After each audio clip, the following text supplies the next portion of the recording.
Hello বন্ধুরা, কেমন আছেন? আশা করি সবাই ভালো আছেন। বন্ধুরা, বিশৃঙ্খলা সৃষ্টির উদ্দেশ্য পুলিশের ওপর চড়াও হয় গণতন্ত্র মঞ্চ, এরকমই কিন্তু একটা বড় আপডেট কিন্তু আমাদের সামনে আসছে, যেখানে পররাষ্ট্রমন্ত্রী বলতে দেখা গেছেন যে বিশৃঙ্খলা সৃষ্টির উদ্দেশ্যেই পুলিশের ওপর চড়াও হয় গণতন্ত্র মঞ্চ।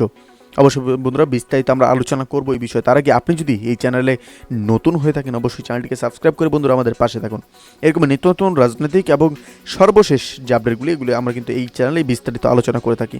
বন্ধুরা, দেশে বিশৃঙ্খলা তৈরির উদ্দেশ্যে গণতন্ত্র মঞ্চ পুলিশের ওপর চড়াও হয় বলে মন্তব্য করেছেন পররাষ্ট্রমন্ত্রী ও আওয়ামী লীগের যুগ্ম সাধারণ সম্পাদক ডক্টর হাছান মাহমুদ।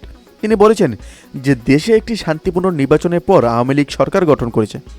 মার্কিন প্রেসিডেন্ট জো বাইডেন, ইউরোপীয় কমিশনের প্রেসিডেন্ট সব পৃথিবীর 78টি দেশের সরকার প্রধানমন্ত্রীকে অভিনন্দন জানিয়েছে।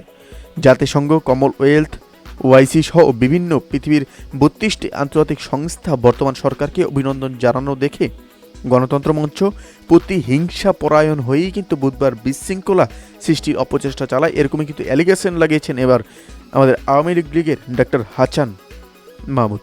বন্ধুরা, বুধবারই কিন্তু সন্ধ্যায় রাজধানী রমনায় ইঞ্জিনিয়ার্স ইনস্টিটিউট মিলনায়তনে চট্টগ্রাম সমিতির ঢাকার নতুন নির্বাহী পরিষদের অভিষেক অনুষ্ঠান শেষেই সাংবাদিকদের প্রশ্নের জবাবে মন্ত্রী এই কথাগুলি কিন্তু বলেন। ডক্টর হাছান মাহমুদ বলেন যে গণতন্ত্র মঞ্চকে যে অনুমতি দেওয়া হয়েছিল তারা তার বাইরে গিয়ে বেআইনিভাবে নাকি ব্যারিকেড অতিক্রম করেছিল, আর এই সময়ই পুলিশ তাদের বারণ করে, কিন্তু তারা সেটি কোনো রকমভাবেই মেনে নেয় না এবং পুলিশের একজন সদস্যকেও ধরে ফেলে তারা। তখন সেই পরিস্থিতিতে নিয়ন্ত্রণে আনতে এবং কিছু না করতে পেরে, কিছু উপায় না পেয়ে পুলিশ কিন্তু বল প্রয়োগ করতে বাধ্য হয় এবং বল প্রয়োগ কিন্তু তারাই কিন্তু করতে বাধ্য করেছিল, এরকমটা কিন্তু বলেছেন আওয়ামী লীগের তরফ থেকে। তবে বিএনপির নেতাকর্মীদের ধরপাকড় করা হচ্ছে। বিএনপির সিনিয়র যুগ্ম মহাসচিব রুহুল কবির রিজভির এমন মন্তব্যর অভিযোগ নাকচ করে দিয়ে এই ডাক্তার হাছান মাহমুদ বলেন যে বরং দেখা যাচ্ছে প্রতিদিন তাদের নেতাকর্মীরা ছাড় পাচ্ছে, কোথাও তাদেরকে আটক করা হচ্ছে না, তারা ছাড় পাচ্ছে নেতাকর্মীরা।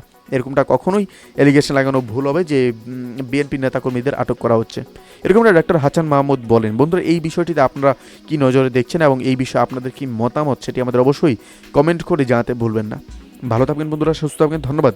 দেখা হচ্ছে আরেকটি ভিডিওতে। আপনি কোথা থেকে দেখছেন অবশ্যই সেটি আমাদের কমেন্ট করে জানতে ভুলবেন না।